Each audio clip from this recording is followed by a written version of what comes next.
saudara-saudari yang diberkati Tuhan. Shalom, Shalom, Pak. Shalom, Selamat Pak. datang, selamat melayani. Suara saya terdengar dengan baik di sana? Iya, Jelas, benar, Pak. jelas. Nah, terima kasih Bapak Ibu, saudara-saudara yang sudah memberikan saya kesempatan untuk bisa memberitakan berita sukacita, sehingga kita semua, ya, saya sebagai pemberita, saudara sebagai anak-anak Tuhan, kita semua anak-anak Tuhan, ya, kita semua bertumbuh dalam Tuhan, berakar, bertumbuh dan berbuah sehingga nama Tuhan Yesus dipermuliakan. Sebelum saya menyampaikan firman Tuhan, supaya lebih akrab begitu ya kata orang, saya mau kenalkan diri saya dulu. Saya bernama Willing Haryanto. Saya orang Chinese Lampung dari keturunan Ke, sehingga depan saya sebenarnya ada Ten, ya, singnya sing Ten, jadi Ten Willing Haryanto. Dan saya seorang pendeta yang memiliki satu istri namanya Johanna Yosefa, dan juga seorang anak namanya Alfian. Nah, saudaraku, saya seorang pendeta yang mengalami kebutaan mata saat umur saya 15 atau 16 tahun.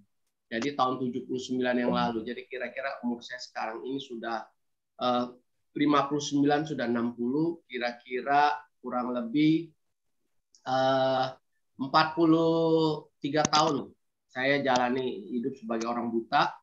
16 tahun saya melihat, 43 tahun saya jalani hidup sebagai orang buta. Dan ya, saya seorang yang terlahir dari sebuah keluarga yang baik, Kristen. Maaf Pak, mic-nya ke-mute Pak.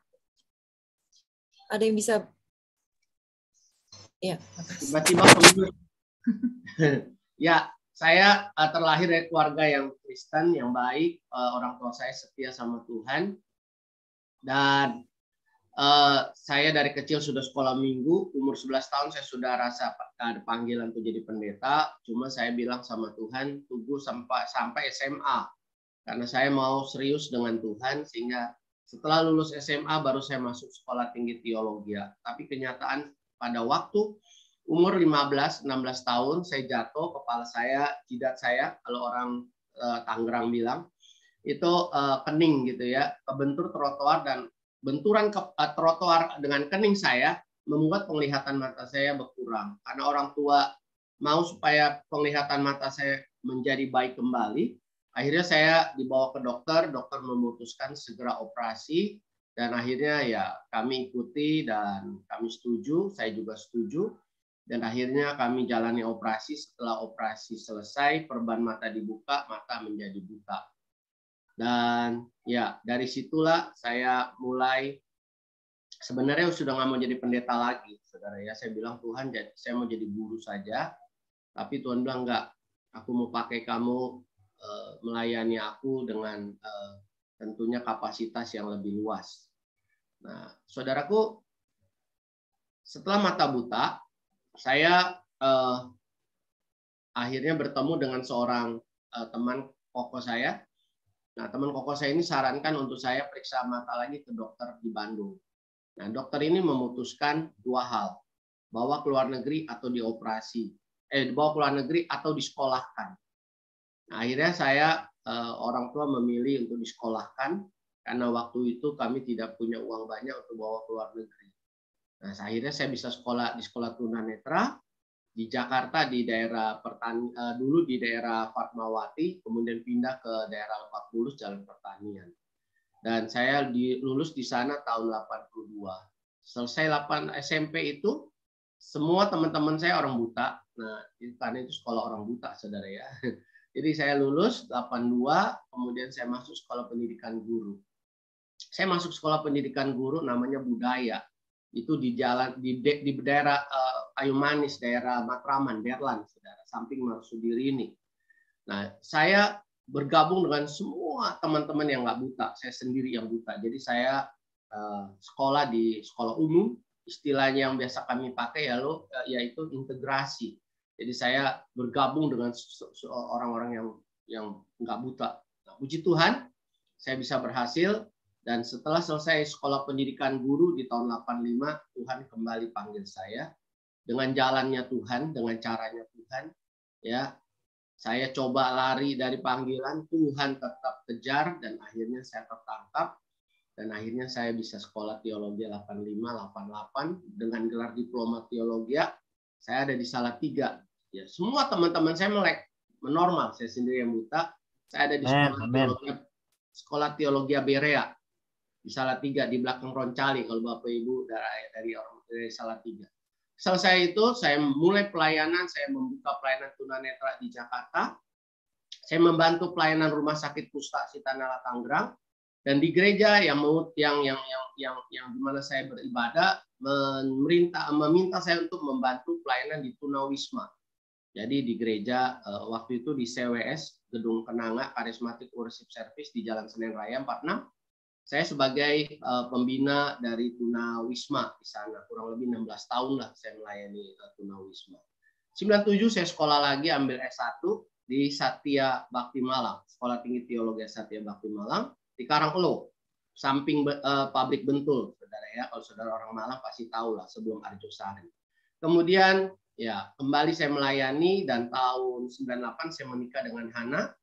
Dia seorang yang setia dengan Tuhan dan akhirnya 99 dia juga sekolah untuk ambil gelar S1 dan saya wisuda tahun 2000 ya. Maklum orang buta perlu ditolong untuk membuat skripsinya. Jadi istri saya menolong dan tahun 2000 saya baru diwisuda S1. 2005 saya dapat beasiswa dan Hana juga dapat beasiswa dari pendeta dari Melbourne, Australia. Kami sekolah lagi di Sekolah Tinggi Teologi Karisma Bandung, tapi dulu ada sekolah jarak jauhnya di Kelapa Gading. Rektornya adalah Bapak Pendeta Ruben Adi yang sekarang menjadi Ketua Umum Gereja Bethel Indonesia.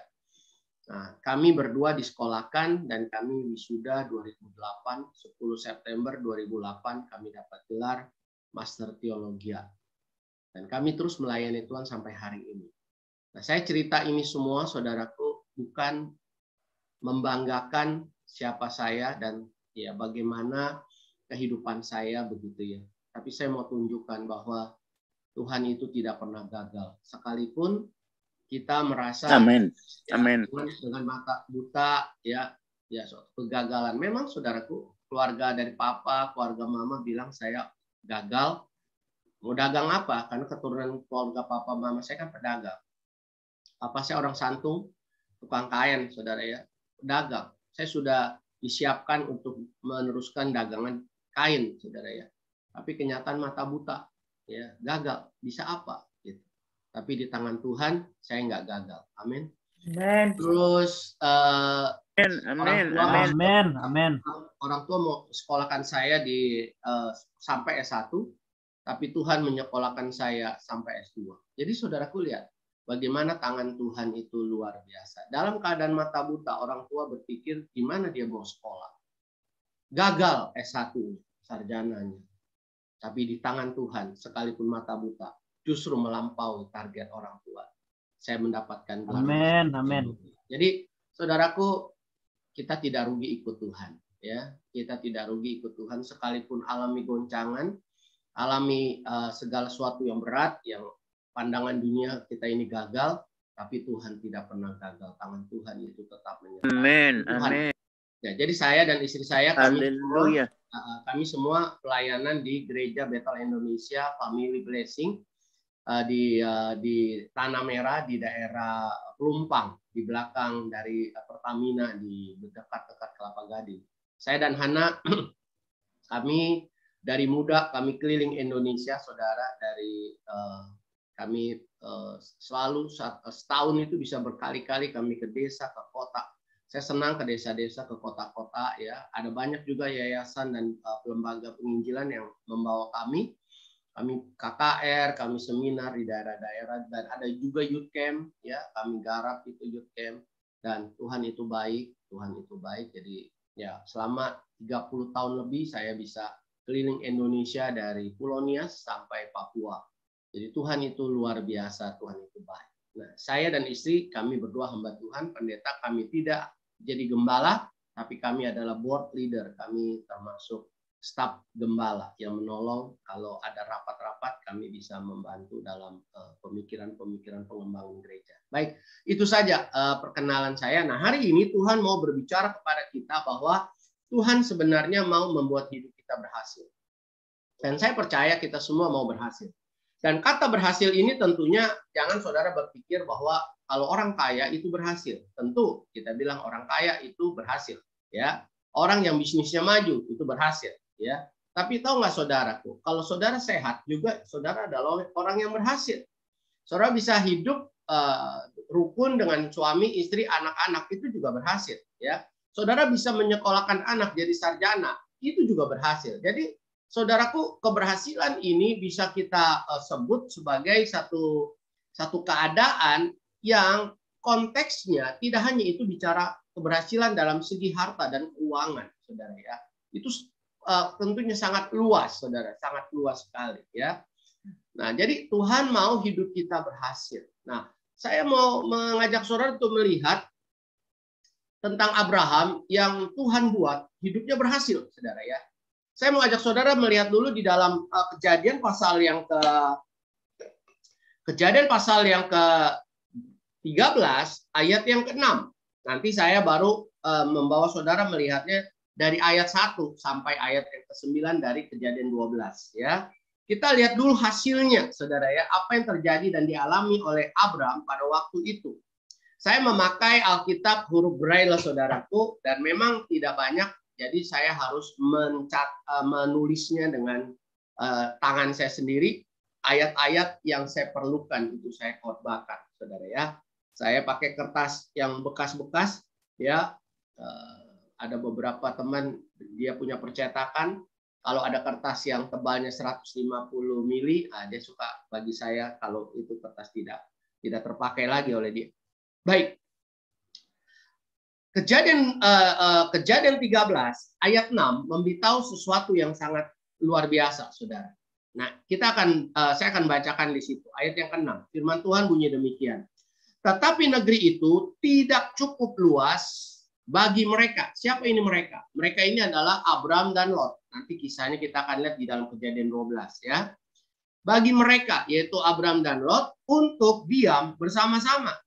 Sebab harta milik mereka, yaitu Abraham dan Lot, amat banyak.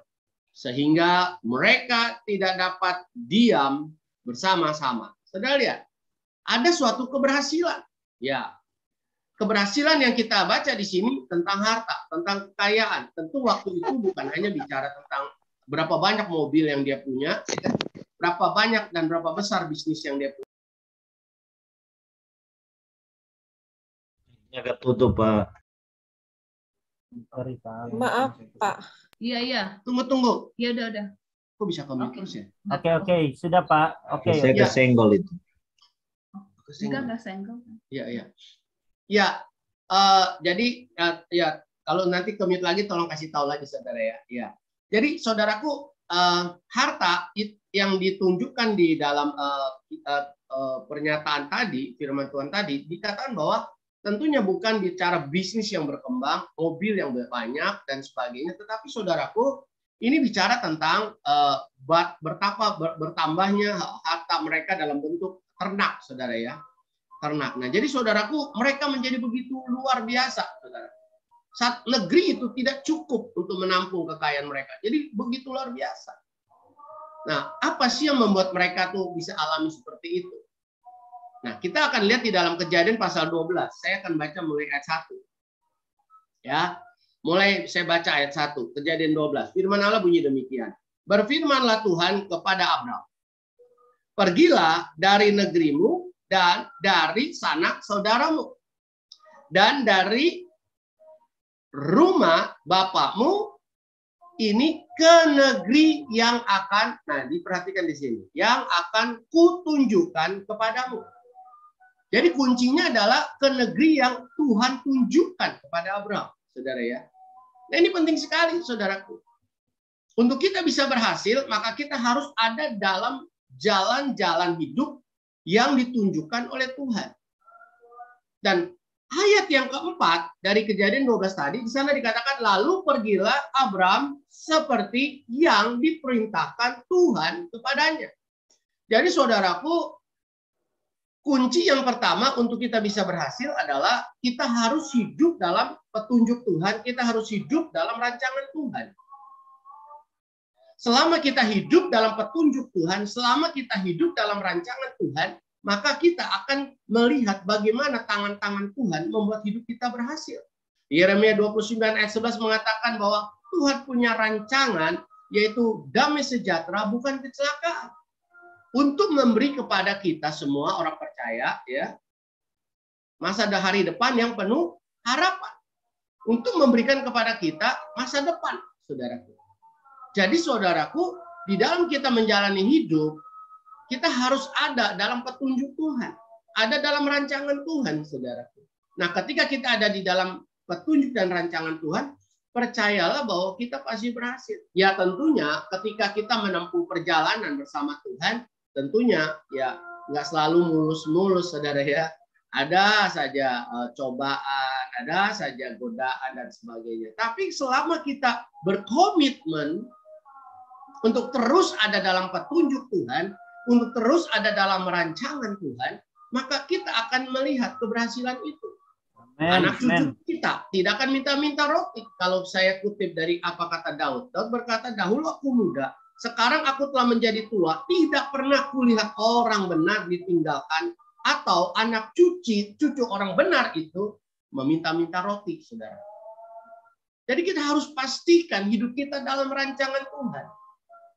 Kondisi hidup, kondisi dunia, kondisi keuangan, kondisi segala sesuatu yang ada di dunia yang sementara ini bisa berubah-berubah, saudara. Tapi hati kita, komitmen kita untuk ada dalam rancangan Tuhan, jangan berubah, saudara. Sebab ketika kita berubah, maka kita akan mengalami kegagalan di situ. Kita akan mengalami banyak masalah di situ.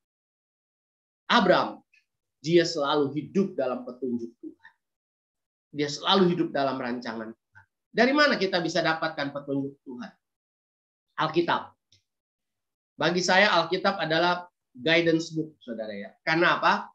Tuhan Allah yang menciptakan langit, bumi, dan isinya. Tuhan Allah yang membentuk manusia dari debu tanah dan menghidupkannya dengan nafasnya. Jadi kita ini diciptakan oleh Tuhan. Bahkan dalam Kejadian 1:26 dikatakan, berfirmanlah Allah, baiklah kita menjadikan manusia menurut. Kata menurut ini kan bicara tentang pola, patrum, ya. Menurut gambar dan rupa Allah. Patrumnya gambar dan rupa Allah. Polanya gambar dan rupa Allah. Jadi saudaraku, ketika kita membaca Alkitab, kita merenungkannya, ya, kita akan mencapai keberhasilan itu, kata firman Tuhan. Jadi saudaraku, kita harus baca Alkitab, nggak ada pilihan yang lain. Ya, saya bersyukur dan bangga sekali dengan saudara yang bisa ikuti seluruh kegiatan dari Senin, Selasa, Rabu, Kamis, Jumat, saudara ya. Saya percaya saudara orang-orang yang hebat. Saya percaya saudara orang yang pasti terus naik dan tidak turun. Saudara akan jadi kepala dan bukan ekor. Saudara pasti orang yang berhasil. Tapi Amen. Saudara perlu ketekunan itu. Perlu ketekunan itu. Fasilitas sudah disiapkan. Ada orang-orang yang Tuhan pakai di bidangnya, di dalam pelayanan-pelayanan itu. Tinggal kita datang dan menikmati. Pasti berhasil, saudara. Alkitab, saya pelajari Kejadian pasal 1 sampai Wahyu pasal 22. Jumlah pasalnya, saudara ya, jumlah bukunya 66. Saya percaya kita semua kenal itu. Tapi jumlah pasalnya 1189. 1189 pasal. Taruhlah kita supaya hitungnya gampang, 1200, saudara ya. Nah, kalau tiap hari kita punya waktu baca Alkitab 10 pasal, kurang lebih 1 jam saya praktekkan. Kurang lebih 1 jam, 10 pasal, saudara ya. Maka dalam waktu 120 hari kita bisa selesaikan seluruh pembacaan Alkitab. Amin. Kejadian pasal 1 sampai Wahyu pasal 22. 120 hari. Bukan 120 tahun. 120 hari. 120 hari sama dengan 4 bulan. 4 bulan. Berarti dalam waktu 1 tahun kita bisa mengulang 3 kali untuk membaca Alkitab. Haleluya. Amin. 10 pasal. Kalau 5 pasal sehari, 1 hari 5 pasal, 8 bulan. Kalau 3 pasal, 1 tahun.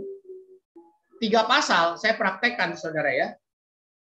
Saat kita menyeduh kopi, kemudian kita tunggu sampai hangat. Tentunya waktu kopi masih panas nggak mungkin kita seruput, ya saudara ya.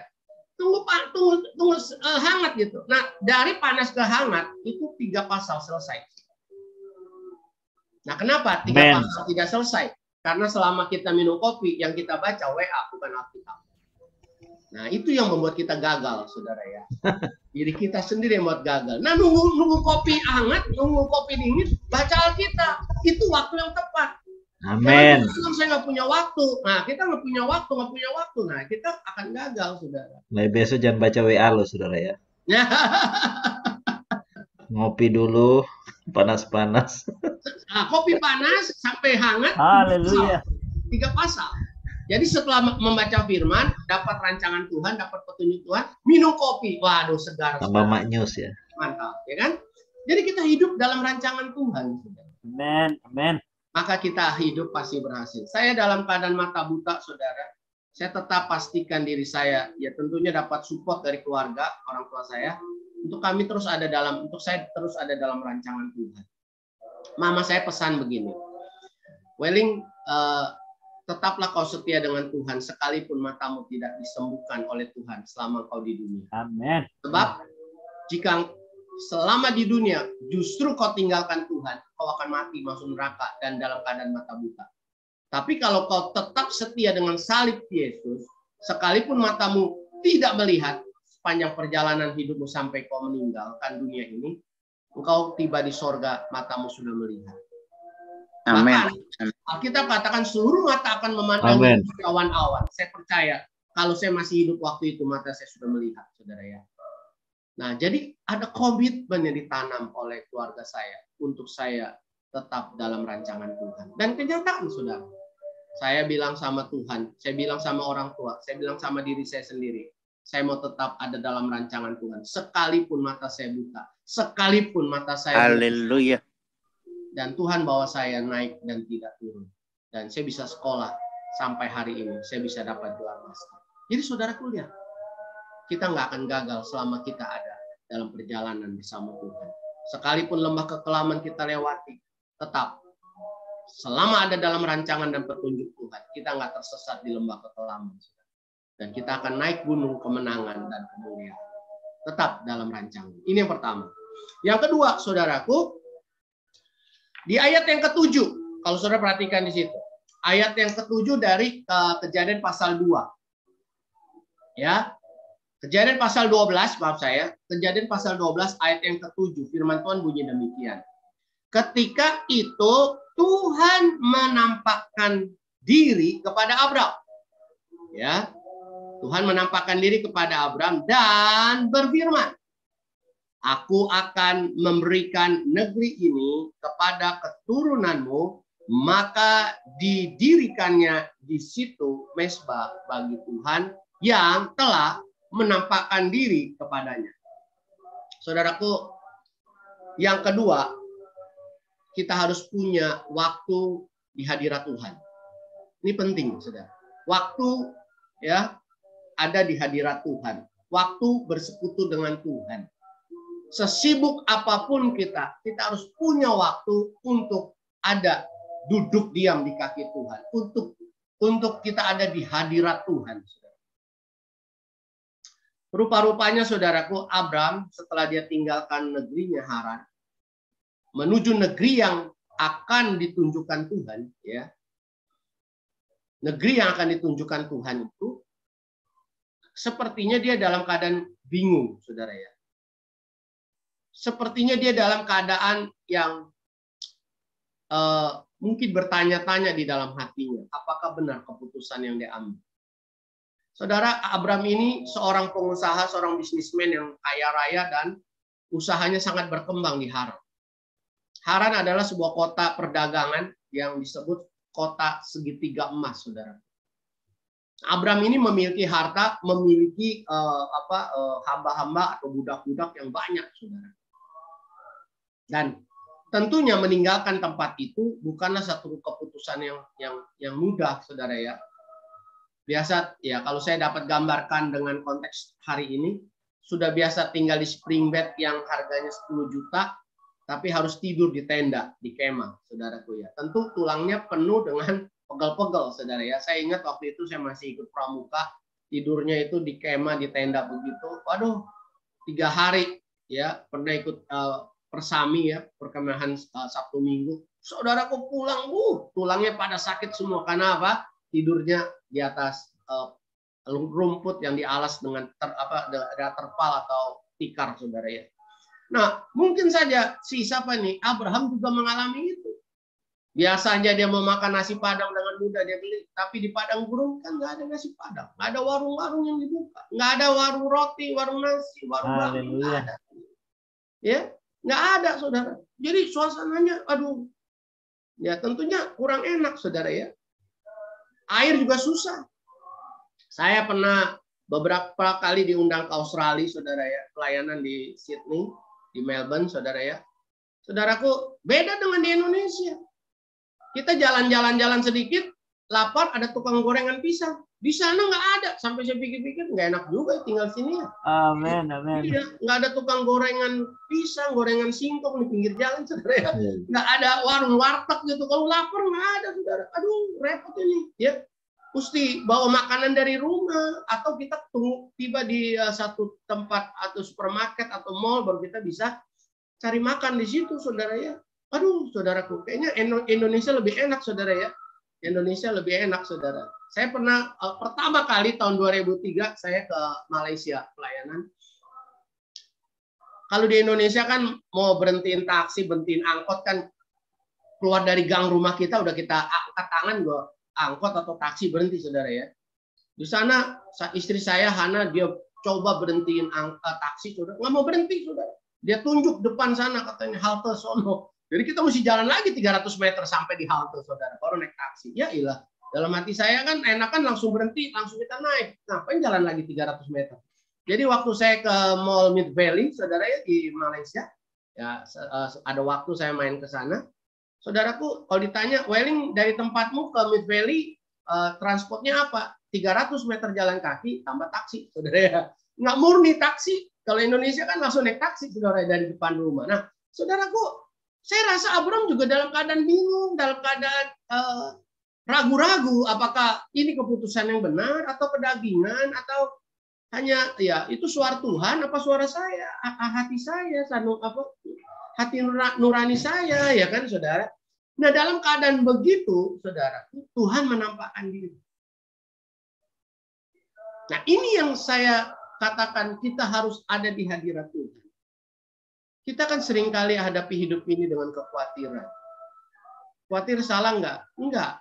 Tapi kalau kekhawatiran itu membuat kita jatuh dalam dosa, membuat iman kita lemah, itu yang namanya salah, saudara ya. Itu yang namanya dosa akhirnya. Jadi buah dari kekhawatiran itu yang jangan sampai terjadi dalam diri kita. Nah, jadi khawatir bisa nggak? Bisa. Takut bisa nggak? Bisa. Gelisah bisa nggak? Bisa. Bingung bisa nggak? Bisa. Ragu-ragu bisa nggak? Bisa. Kita kan suka berpikir gini, ini benar nggak ya keputusan saya ya? Ini benar nggak ya? Ada kebimbangan, saudaraku, untuk melangkah. Ada kebimbangan, saudara. Nah, kalau kita ada di hadirat Tuhan, kita punya waktu di hadirat Tuhan, kita akan mendapatkan 2 hal, saudara. Yang pertama, di sini dikatakan, ya, di sini dikatakan Tuhan menampakkan diri kepada Abraham dan berfirman. Ketika kita ada di hadirat Tuhan, ketika kita duduk bersekutu dengan Tuhan, ya, Tuhan akan berfirman kepada kita. Tuhan akan berkata-kata kepada kita. Dan yang kedua, ayat itu selanjutnya berkata, aku akan memberikan negeri ini kepada keturunanmu. Jadi Tuhan akan kembali meneguhkan janjinya kepada kita. Jadi penting sekali kita ada di hadirat Tuhan. Ketika saudara mengalami kekhawatiran, kebingungan, kegelisahan, keraguan, jangan bawa dirimu ke mall. Jangan bawa dirimu kepada, wah saya perlu rekreasi nih sekarang, kayaknya stres dan sebagainya. Saudaraku, kalau kau stres, berarti kau sedang menghadapi satu jalan yang saudara bingung, bimbang, ragu, dan khawatir. Apa yang saudara harus lakukan? Bawalah dirimu, duduk di kaki Tuhan. dengarkan, Tuhan akan berkata-kata. Dia Bapa, kita anak, dia akan berkata-kata, saudara. Dia akan tuntun kita, dia akan nasihati kita. Dan dia akan meneguhkan janji-janji. Jangan saudara mengabaikan hal ini. Orang dunia ketika stres, mereka bisa ambil jalur-jalur dunia, saudara ya. Kita anak Tuhan, kita stres, kita harus duduk di kaki Bapa Surgawi. Maka dia akan berkata-kata, dia akan menjanjikan sesuatu. Sehingga kita kembali kuat, semangat, dan kita tahu jalan kita yang kita tempuh ada dalam rancangan Tuhan. Amin. Amin. Saya percaya kita pasti berhasil, saudara.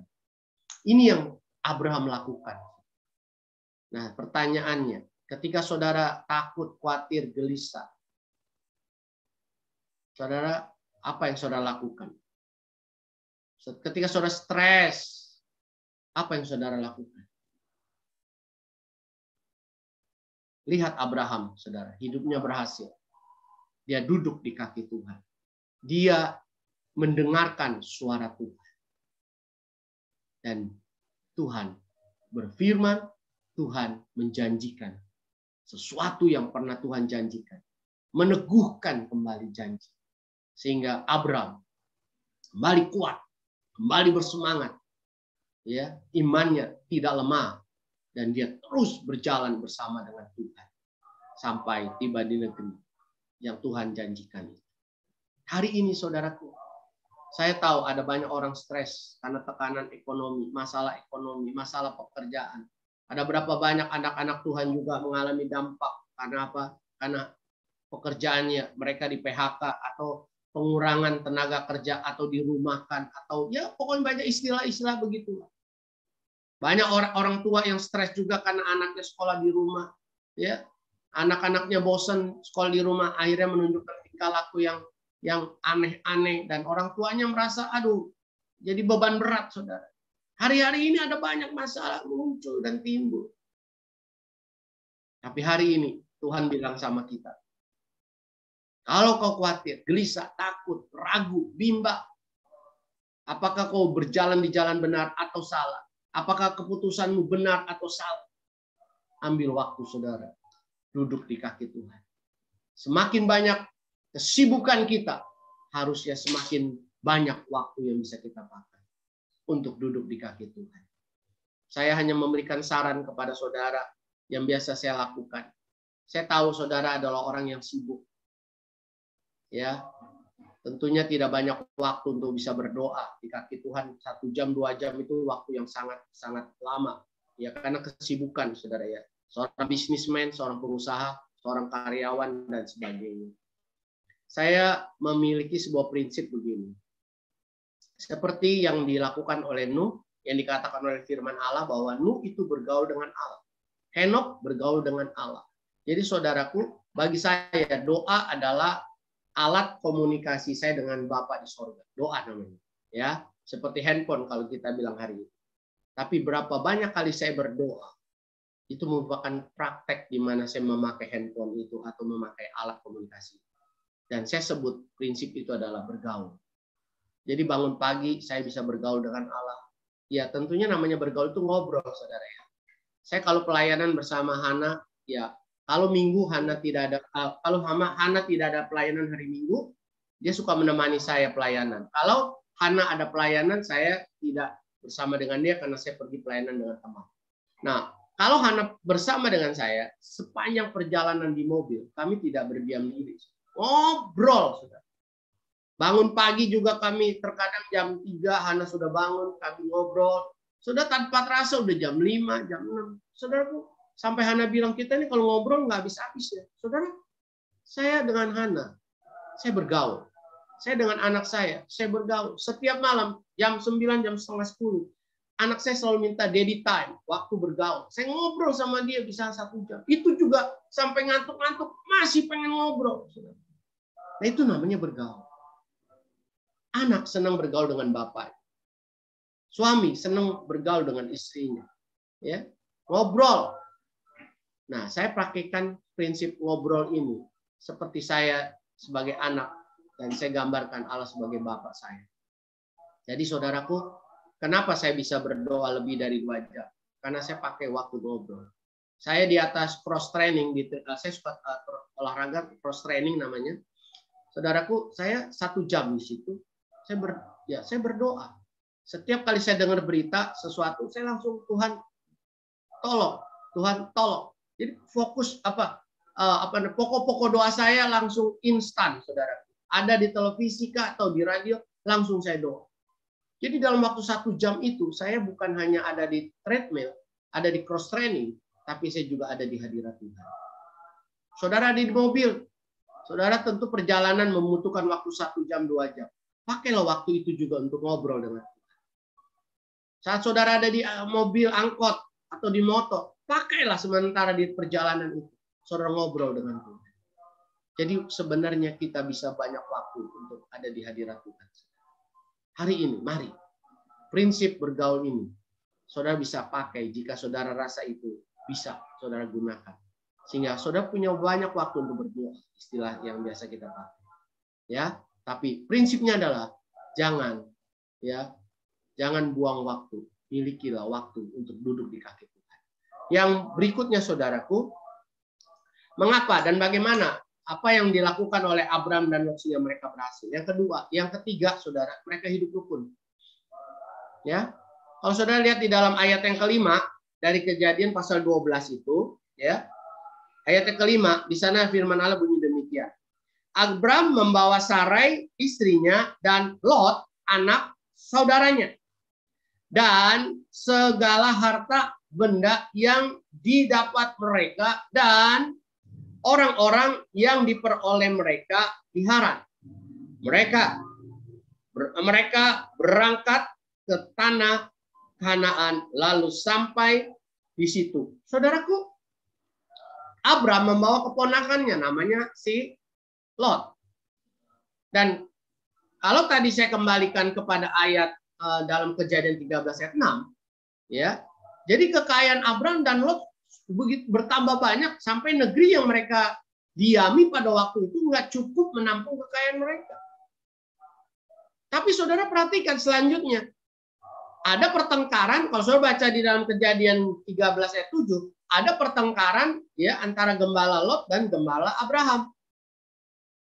Ayat 8, ayat 9, ayat 10 dari Kejadian 13, akhirnya Abraham dan Lot berpisah. Nah, ini sangat menyedihkan, saudara. Mereka bukan mendamaikan, bukan memberikan pengertian kepada gembala-gembala mereka. Kan gembala-gembala mereka kan digaji sama Abraham dan oleh Lot. Harusnya kan bisa ditenangi. Ini karyawan-karyawan ribut bisa ditenangi. Tapi kenyataan rupanya mereka semakin, ya bos-bosnya semakin panas nih. Makanya Abraham bilang, sudahlah Lot, kita kayaknya harus berpisah. Ya. Dan akhirnya Lot memilih lembah Sungai Yordan. Dan Abraham tetap dalam rancangan Tuhan. Ya. Nah, lembah Sungai Yordan ini dekat dengan Sodom. Dan firman Allah kalau sudah baca dalam Kejadian 13 ayat 12 dan 13, di situ ya, di dekat-dekat situ ya banyak orang yang jahat, Saudara. Banyak orang yang jahat. Ayat 13, di situ saya baca di sana. Adapun orang-orang Sodom sangat jahat dan berdosa terhadap Tuhan. Lot tinggal dekat di situ. Lot lebih suka tinggal di dekat orang jahat daripada Abraham, omnya sendiri. Nah, ketika mereka berpisah, Lot tinggal di dekat Sodom. Dan saudara perhatikan Kejadian 19, akhirnya Sodom dan Gomora dihancurkan. Mengapa mereka sampai berpisah? Rupanya saudaraku, harta merupakan racun yang terbesar untuk menghancurkan kerukunan. Nah, firman Allah memberitahu kepada kita hari ini, hendaklah kita hidup rukun. Suami istri rukun, orang tua dan anak rukun, mertua dan mantu rukun, teman-teman seiman kita harus rukun. Baik di komunitas yang saudara ada hari ini, harus rukun. Ya, yang ngomong ya terkadang orang suka ngomong ya kadang menyinggung perasaan kita nggak usah ngambil hati. Mungkin saja orang itu ngomong ya hari ini, kemarin kok ngomongnya manis, hari ini nyelekit, ya kan? Ya bisa aja kita coba berpikir apa yang ada di hati mereka dan pikiran mereka. Mungkin kemarin mereka manis, hari ini nyelekit karena mungkin saat mereka ngomong dengan kita, ya hati mereka lagi susah, hati mereka lagi jengkel, jadi akhirnya kita yang kesemprot, saudara ya. Nah, tapi kita jangan langsung mengvonis bahwa teman kita itu, wah ini temannya mulutnya ini judes banget ya. Jangan, saudara. Ya, kita harus tetap hidup rukun. Ya, hidup rukun. Sebab dalam Mazmur 133 ayat 1 dan 3, saya langsung baca ayat 1 3 ya. Ayat 1 Mazmur 133 di sana dikatakan, sungguh alangkah baiknya dan indahnya ya apabila saudara-saudara diam bersama-sama dengan rukun. Apa yang Tuhan akan berikan kalau kita hidup rukun? Ayat yang ketiga, saudaraku, dari Mazmur pasal yang ke-133. Firman Allah bunyi demikian. Seperti embun gunung Hermon ya, yang turun ke atas gunung Sion, sebab kesanalah Tuhan memerintahkan berkat kehidupan untuk selama-lamanya. Berarti untuk keturunan-keturunan kita. Berkat kehidupan. Allah akan memerintahkan berkat kehidupan. Tentunya kalau bicara kehidupan, ini bicara seluruh kebutuhan kita. Dia akan berkati kita. Dia akan perintahkan berkat itu. Bagi saya, berkat Tuhan itu ada dua. Yang pertama, berkat otomatis. Dan kedua, berkat yang diperintahkan. Apa bedanya? Kalau berkat otomatis, ini berkat antara Bapa dan anak. Allah itu Bapa, kita anak. Maka Bapa selalu memberkati kita. Itu otomatis. Tapi ketika Allah Bapa melihat saudara dan saya, kita anaknya hidup rukun, Allah akan memerintahkan. Ya, ada berkat otomatis sebagai Bapa dia berikan kepada anak, tapi ketika anak-anaknya rukun akan dapat second blessing. Dia perintahkan berkat kehidupan. Saya berdoa, saya mau dua-duanya, saudara. Makanya saya hidup rukun dengan istri dan anak. Saya hidup rukun dengan koko dan cici saya dan keponakan-keponakan saya. Tapi ingat, racun dari kehancuran dari kerukunan adalah harta. Saudara boleh perhatikan dan pelajari berapa banyak keluarga hancur karena harta. Harta warisan.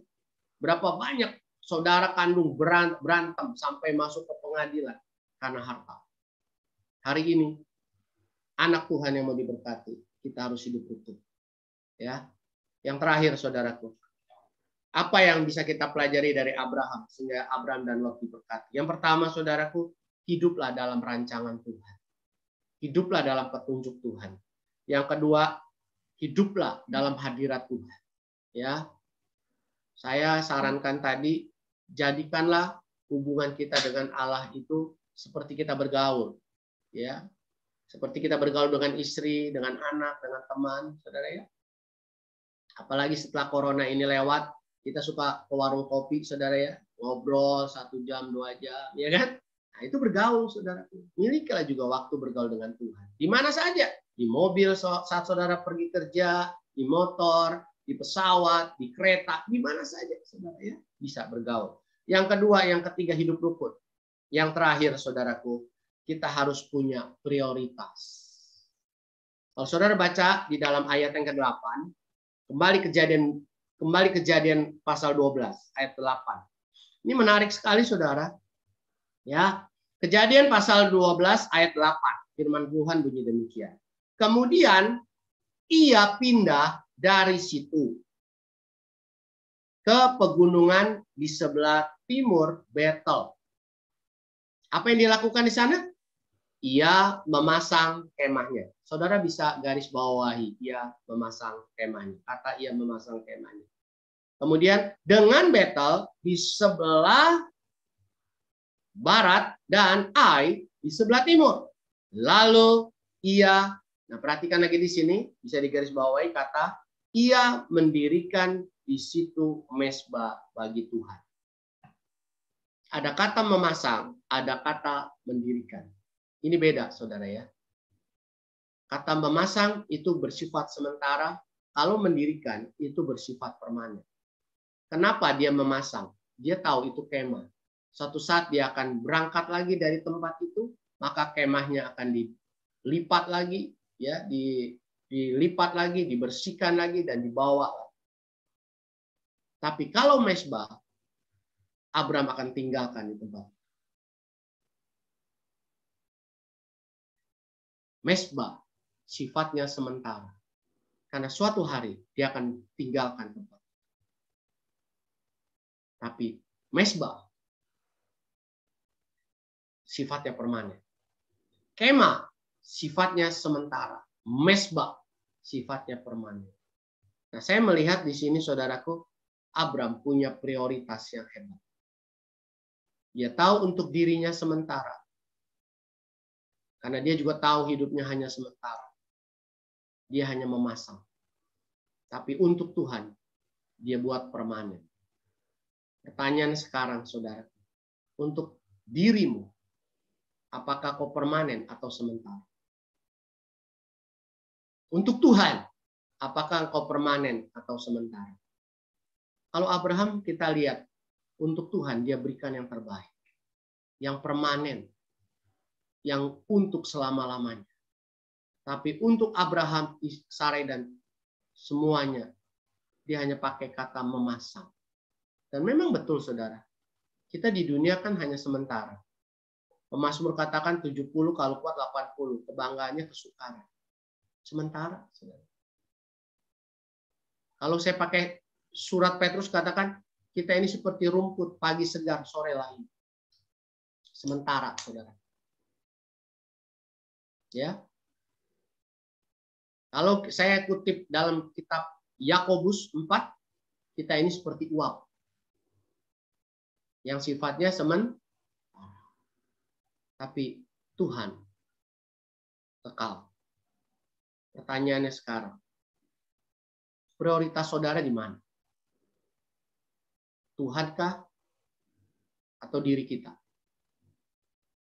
Kalau Tuhan, saya percaya, nggak susah kita bangun pagi doa. Nggak susah kita datang ibadah.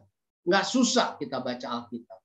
Nggak susah untuk kita bisa ikutin kegiatan-kegiatan sedap ini, saudara ya. Untuk menolong saudara untuk maju dalam kita. Nggak susah. Karena ada prioritas. Apa prioritas saudara? Tuhan kan nomor 1? Atau hobi saudara nomor 1? Atau shopping nomor 1? Atau rekreasi nomor 1? Kalau Tuhan prioritas saudara, saya percaya hidup kita pasti diberkati. Tuhan diutamakan, pasti Tuhan akan mengutamakan kita. Jadi saudaraku lihat, Abram punya prioritas yang benar. Kalau saudara selama ini prioritasnya keliru, mari kita rubah. Masih ada waktu untuk kita berubah. Dan percayalah, tangan Tuhan akan membuat kita naik dan tidak turun. Nah, kalau kita prioritaskan diri kita ini lemah, saudara. Nggak mungkin kita bisa membuat diri kita naik sendiri. Ya, Tuhan yang akan membuat kita bisa naik. Tuhan membuat kita bisa naik. Saudaraku, saya dan Hana punya prioritas pelayanan. Jadwal pelayanan kami di tahun 2020. Hampir seluruh minggu, sebanyak 52 minggu, full. Tapi Maret 2020, semua pelayanan mulai ditunda lewat Zoom dan sebagainya. Ada yang juga dibatalkan tahun 2020. Tapi kami punya prioritas melayani. Kami punya prioritas berkhotbah. Sampai-sampai kami beli baju, kami selalu tanya, ini bisa nggak buat khotbah? Beli sepatu, kami tanya, bisa nggak ini buat ke desa dan bisa sekalian khotbah di mimbar? Jadi kami selalu cocokkan. Beli tas juga, bisa nggak ini buat ke daerah dan pelayanan? Selalu, saudara. Kami punya prioritas itu. Bahkan saya dan Hana makan, saudara ya. Lebih berani kami keluarkan uang untuk pelayanan daripada kami makan. Makan sederhana saja, tapi untuk pelayanan kami berani korbankan. Nah, saudaraku, ya tentunya kalau ke daerah-daerah, terkadang kami harus bayar sendiri transportnya, saudara. Naik pesawat pulang pergi, ya berdua, bertiga, kami yang bayar sendiri. Begitu, saudara. Karena di desa-desa gimana mau kasih transport ke kita? Misalnya ke Solo saja, sudah habislah kami satu orang pulang pergi 400, dua orang 800, tiga orang 1,2, ya. Kolektor di desa-desa berapa banyak sih? Ya kan? Tapi kami punya prioritas. Dan akhirnya waktu kami tidak bisa pelayanan sama sekali, Tuhan bilang, Weling dan Hana, kamu masih mau khotbah? Saya bilang, mau Tuhan. Buat renungan 1 menit. Saudaraku, saya dan Hana membuat renungan harian 1 menit. Semula kami mau nolong gembala-gembala, saudara, teman-teman kami gembala, untuk merawat jemaatnya tiap hari. Ya, kami buat itu, kami kirim kepada gembala-gembala untuk mereka bagikan. Tapi kenyataan akhirnya sekarang orang yang minta itu lebih dari 1.000, saudara ya. Nah, kami tiap hari bagikan 1.000 lebih renungan itu, dan mereka bagikan lagi ke orang lain. Ada teman bilang, kenapa kamu nggak taruh di YouTube? Akhirnya kami masukkan di YouTube. Ada teman bilang, kenapa kamu nggak masuk Facebook? Kami masukkan di Facebook.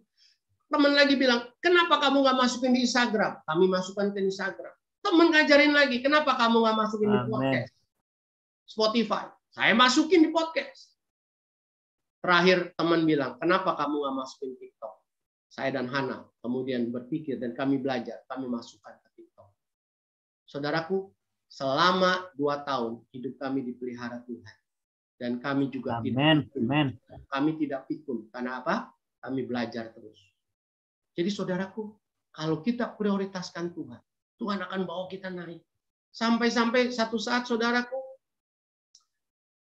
orang ada yang setel TV Android, saudara.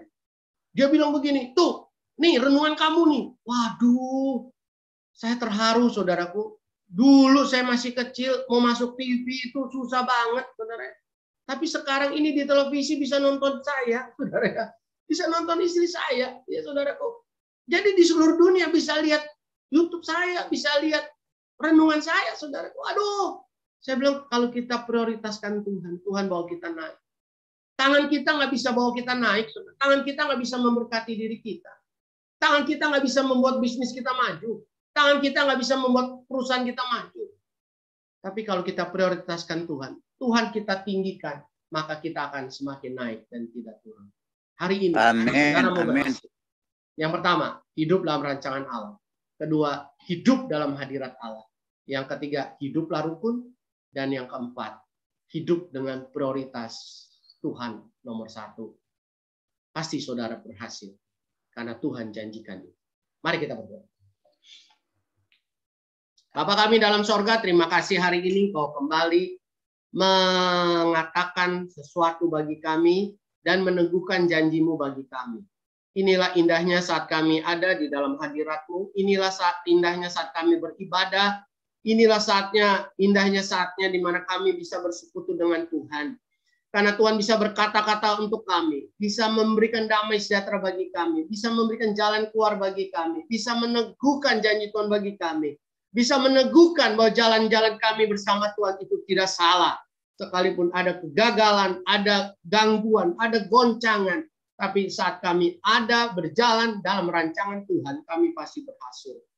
Mungkin anak-anak-Mu yang hadir hari ini lewat Zoom, mereka sedang ada dalam lembah kekelaman. Tuhan, tolong mereka, kuatkan hati mereka, pegang tangan-tangan mereka. Supaya mereka terus ada dalam rancangan Tuhan, ada dalam petunjuk Tuhan. Sehingga esok mereka bisa keluar dari lembah kekelaman dan menikmati gunung kemuliaan dari Tuhan. Amin. Tuhan, Engkau lihat kondisi kehidupan anak-anak-Mu satu persatu. Mungkin mereka sedang bergumul untuk keuangan mereka.